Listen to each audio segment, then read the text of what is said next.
Assalamualaikum Soleh dan Soleha. Hari ini kita belajar tematik kembali ya dengan Umi Purwanti. Umi akan memberikan video pembelajaran hari ini. Silahkan kalian pelajari dengan baik-baik. Kemudian jika ada pertanyaan boleh langsung ketik di kolom komen. Berikut Umi sampaikan materi pembelajaran kita hari ini. Hari ini kita belajar masih di tema 1, yaitu indahnya kebersamaan. Subtema 1, keberagaman budaya bangsa-bangsaku. Pada hari ini Umi akan menyampaikan materi muatan IPA. Nah, kira-kira muatan IPA itu apa ya yang akan kita pelajari? Coba perhatikan. Itu gambar apa sih, Nak? Ya, gambar sound. Kalau kita bicara tentang sound, berarti kita bicara tentang apa? Suara. Iya, hari ini kita akan belajar tentang energi bunyi. Yaitu tematik kelas 4, muatannya adalah IPA. Nah, sebelumnya coba perhatikan gambar berikut. Gambar apa sih kira-kira ini? Gambar apa coba? Iya, gambar gendang. Gambar gendang. Nah, pertanyaannya, apakah kalian bisa mendengar bunyi gendang jika tidak dipukul? Apa? Jawabannya apa? Ya, pasti kalian tidak bisa mendengar bunyi gendang karena gendangnya tidak dipukul. Kalian tentu dapat mendengar bunyi gendang jika dipukul. Jika gendangnya diam saja, tidak ada yang memukul, maka tidak akan terdengar bunyinya.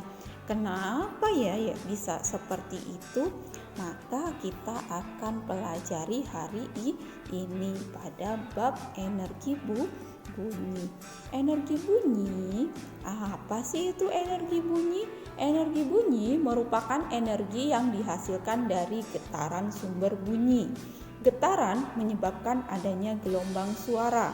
Sumber bunyi adalah semua yang menghasilkan suara. Nah, syarat untuk terjadinya bunyi itu apa? Kita bisa mendengar bunyi. Yang pertama ada medium atau zat perantara, bisa berupa zat padat, cair, dan gas. Yang kedua ada sumber bunyi. Dan yang ketiga pastinya ada pendengar. Kalau tidak ada pendengar, tidak bisa terdengar suara. Jadi, berikutnya adalah sumber bunyi. Apa sih itu sumber bunyi? Sumber bunyi adalah benda-benda yang menghasilkan bunyi. Jadi semua benda yang menghasilkan bunyi itu kita sebut dengan sumber bunyi. Contoh sumber bunyi itu apa? Yang pertama adalah pita suara pada manusia. Yang kedua, alat musik. Pita suara itu jika kalian berbicara, coba gitu sambil tekan di lehernya, maka akan terasa getarannya. Alat musik seperti tadi contohnya gendang itu bisa menghasilkan bunyi. Berdasarkan frekuensinya, bunyi itu dibagi menjadi beberapa macam. Jadi jenis-jenis bunyi berdasarkan frekuensinya. Ini dari yang paling tinggi ya. Yang pertama ada ultrasonik. Ultrasonik adalah bunyi yang sangat kuat. Getarannya sangat banyak, yaitu lebih dari 20.000 getaran per detik. Kita tidak bisa mendengar. Yang bisa mendengar adalah kelelawar dan lumba-lumba.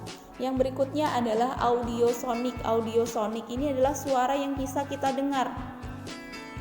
Getarannya yaitu antara 20 sampai 20.000 getaran per detik. Audiosonik ini suara manusia, ini namanya audiosonik. Sedangkan ada infrasonik. Infrasonik itu apa? Infrasonik adalah suara yang sangat lemah. Getarannya kurang dari 20 getaran per detik. Kita juga nggak bisa dengar suara infrasonik. Nah, yang bisa mendengar suara infrasonik itu ada beberapa jenis hewan seperti jangkrik, angsa, dan anjing. Itu memiliki suara dengan kekuatan sangat lemah. Nah, berikutnya apa sih? Berikutnya yang akan kita pelajari adalah sifat-sifat bunyi. Sifat-sifat bunyi itu apa saja sih? Sifat bunyi yang pertama, bunyi memerlukan medium dalam perambatannya. Kemudian bunyi dapat dipantulkan oleh benda keras. Nanti kita bahas ada bunyi pantul. Kemudian bunyi dapat diserap oleh benda lunak. Jadi supaya tidak terjadi bunyi pantul, bunyi itu bisa diserap oleh benda lunak. Nanti juga kita akan pelajari. Berikutnya kita akan belajar tentang perambatan bunyi. Bunyi itu bisa merambat melalui apa saja? Perambatan bunyi bisa terjadi melalui benda padat, benda cair, benda gas. Untuk perambatan bunyi, insya Allah di pertemuan berikutnya nanti kita akan melakukan percobaan. Benar tidak sih bunyi itu merambat melalui benda padat, cair, dan gas? Nanti kita buktikan dengan sebuah percobaan sederhana. Bisa kalian lakukan di rumah masing-masing. Nanti Umi buatkan panduannya. Apa? Udah gak sabar? Ya tunggu nanti ya di pertemuan berikutnya. Nah, insya Allah untuk hari ini cukup. Jika ada yang ingin ditanyakan boleh langsung ketik di kolom komen. Umi akhiri, assalamualaikum warahmatullahi wabarakatuh.